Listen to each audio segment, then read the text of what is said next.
2 ವರ್ಷಗಳ ಬಳಿಕ KRS dam ಭರ್ತಿಯಾಗಿದೆ.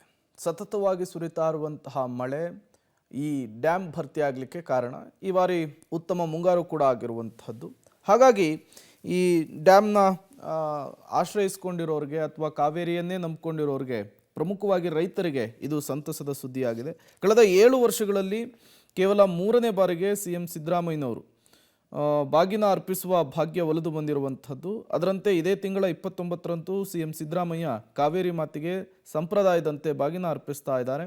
ಇತ ಸಿಎಂ ಆಗಮನದ ಹಿನ್ನೆಲೆಯಲ್ಲಿ ಕೆಆರ್ಎಸ್ ಡ್ಯಾಂ ಬಳಿ ಸ್ವಚ್ಛತಾ ಕಾರ್ಯ, ರಸ್ತೆಗಳಿಗೆ ಡಾಂಬರು ಹಾಕುವಂತಹ ಕೆಲಸ, ಎಲ್ಲ ಕಾರ್ಯಗಳು ಕೂಡ ತುಂಬ ಭರದಿಂದ ಸಾಗ್ತಾ ಇದೆ. ಹಾಗಾದರೆ ಸಿದ್ಧತೆ ಹೇಗಿದೆ? ಈ ಕುರಿತಂತೆ ನಮ್ಮ ಮಂಡ್ಯ ಪ್ರತಿನಿಧಿ ಒಂದು ಪ್ರತ್ಯಕ್ಷ ವರದಿಯನ್ನು ಕೊಟ್ಟಿದ್ದಾರೆ. ಬನ್ನಿ ನೋಡ್ಕೊಂಡು ಬರೋಣ. ಕಳೆದ 2 ವರ್ಷಗಳ ಬಳಿಕ ಮಂಡ್ಯ ಜಿಲ್ಲೆಯ ಜೀವನಾಡಿ ಕೆಆರ್ಎಸ್ ಡ್ಯಾಂ ಸಂಪೂರ್ಣವಾಗಿ ಭರ್ತಿಯಾಗಿದೆ.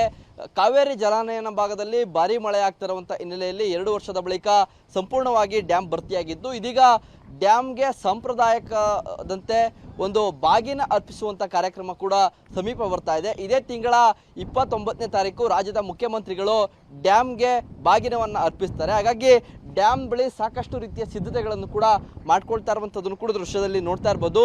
ಸಿದ್ದರಾಮಯ್ಯನವರು ಸಿಎಂ ಆದ ಬಳಿಕ ಇದೀಗ ಈ ಒಂದು ಡ್ಯಾಮ್ಗೆ ಬಾಗಿನ ಅರ್ಪಿಸಲಿಕ್ಕೆ ಇದೇ 29ನೇ ತಾರೀಕು ಆಗಮಿಸ್ತಾ ಇದ್ದಾರೆ. ಹಾಗಾಗಿ ಡ್ಯಾಮ್ ಬಳಿ ಸಾಕಷ್ಟು ಸ್ವಚ್ಛತಾ ಕಾರ್ಯಗಳನ್ನು ಕೂಡ ಮಾಡ್ಕೊಳ್ತಾ ಇರುವಂಥದ್ದನ್ನು ಕೂಡ ದೃಶ್ಯದಲ್ಲಿ ನೋಡ್ತಾ ಇರ್ಬೋದು. ಡ್ಯಾಮ್ಗೆ ಸುಣ್ಣ ಬಣ್ಣ ಬಳಿಯುವಂಥ ಕೆಲಸ ಆಗಿರ್ಬೋದು, ಸ್ವಚ್ಛತೆ ಮಾಡಿ ಕಟೌಟ್ಗಳನ್ನು ಅಳವಡಿಸುವಂಥ ಕೆಲಸ ಕೂಡ ಭರದಿಂದ ಸಾಗ್ತಾ ಇದೆ. ಜೊತೆಗೆ ರಸ್ತೆಗಳಿಗೆ ಏನು ಕಿತ್ತೋಗಿದ್ದಾವೆ ಅವೆಲ್ಲಕ್ಕೂ ಕೂಡ ತೇಪೆ ಹಾಕುವಂಥ ಕಾರ್ಯ ಕೂಡ ಭರದಿಂದ ಡ್ಯಾಮ್ ಬಳಿ ಸಾಗ್ತಾ ಇದೆ. ಸಿಎಂ ಸಿದ್ದರಾಮಯ್ಯನವರು 3ನೇ ಬಾರಿಗೆ ಈ ಒಂದು ಡ್ಯಾಮ್ಗೆ ಬಾಗಿನವನ್ನು ಅರ್ಪಿಸುವಂಥ ಸೌಭಾಗ್ಯವನ್ನು ಪಡೆದಿರುವಂಥದ್ದು. ಹಿಂದೆ 2013-14ರಲ್ಲಿ ಡ್ಯಾಮ್ಗೆ ಬಾಗಿನವನ್ನು ಅರ್ಪಿಸಿದ್ರು. ಅದಾದ ಬಳಿಕ 3 ವರ್ಷ ಸತತವಾಗಿ ಬರಗಾಲ ಇದ್ದ ಕಾರಣ ಅವರು ಈ ಒಂದು ಡ್ಯಾಮ್ಗೆ ಬಾಗಿನ ಅರ್ಪಿಸಲಿಕ್ಕೆ ಸಾಧ್ಯವಾಗಿರಲಿಲ್ಲ. ಇದೀಗ ಕಳೆದ ವರ್ಷವೂ ಕೂಡ ಬರ ಇದ್ದಂಥ ಹಿನ್ನೆಲೆಯಲ್ಲಿ ಡ್ಯಾಮ್ಗೆ ಬಾಗಿನ ಅರ್ಪಿಸಲಿಕ್ಕೆ ಸಾಧ್ಯವಾಗಿರಲಿಲ್ಲ. ಈ ಬಾರಿ ವರುಣನ ಕೃಪೆಯಿಂದ ಉತ್ತಮ ರೀತಿಯ ಮಳೆಯಾಗಿರುವಂಥ ಹಿನ್ನೆಲೆಯಲ್ಲಿ ಸಂಪೂರ್ಣವಾಗಿ ಡ್ಯಾಮ್ ಭರ್ತಿಯಾಗಿದೆ. ಕಾವೇರಿಯ ಒಡಲು ತುಂಬಿ ತುಳುಕ್ತಾ ಇರುವಂಥ ಒಂದು ದೃಶ್ಯವನ್ನು ಕೂಡ ನೀವು ನೋಡ್ತಾ ಇದ್ದೀರಿ.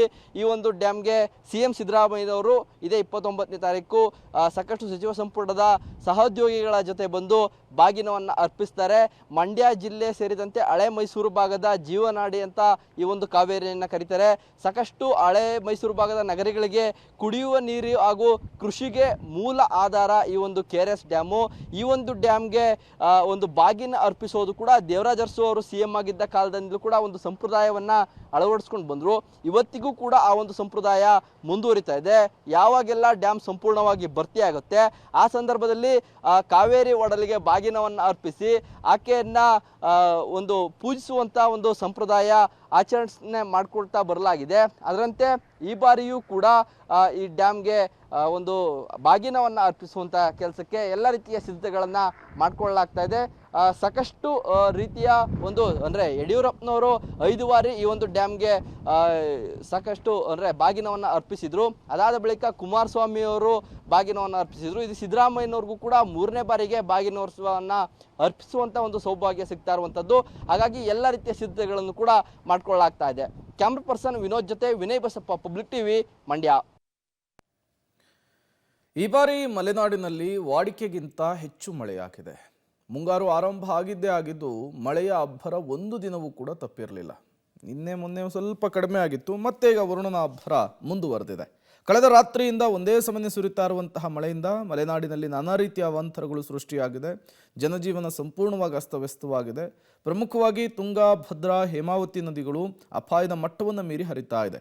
ನದಿ ಪಾತ್ರದ ಜನರಲ್ಲಿ ಜಲಾವೃತ ಆಗುವಂತಹ ಆತಂಕ ಎದುರಾಗಿದೆ. ಇದರ ಮಧ್ಯೆ ಭದ್ರಾ ನದಿಯ ಸೇತುವೆಯ ಮೇಲೆ 2ರಿಂದ 3 ಅಡಿಯಷ್ಟು ನೀರು ಹರಿತಾ ಇದ್ದು ಪೊಲೀಸರು ಹಾಕಿರುವಂತಹ ಬ್ಯಾರಿಕೇಡನ್ನು ಲೆಕ್ಕಿಸದೆ ಜೀಪ್ ಮೂಲಕ ಹುಚ್ಚಾಟವನ್ನು ಮೆರಿತಾ ಇದ್ದಾರೆ.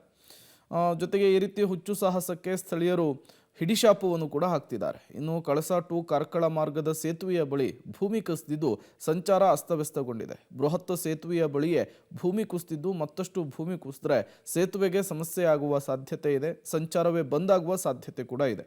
ಅತ್ತ ಮೂಡಿಗೆರೆ ತಾಲೂಕಿನ ಹಾಂದಿ ಬಳಿ ಬೃಹತ್ ಮರಗಳು ನೆಲಕ್ಕುರುಳಿರುವ ಪರಿಣಾಮ ಗಂಟೆಗಟ್ಟಲೆ ಟ್ರಾಫಿಕ್ ಜಾಮ್ ಉಂಟಾಗಿತ್ತು. ಸದ್ಯ ಅರಣ್ಯಾಧಿಕಾರಿಗಳು ಟ್ರಾಫಿಕ್ ಅನ್ನು ಕ್ಲಿಯರ್ ಮಾಡಿದ್ದಾರೆ.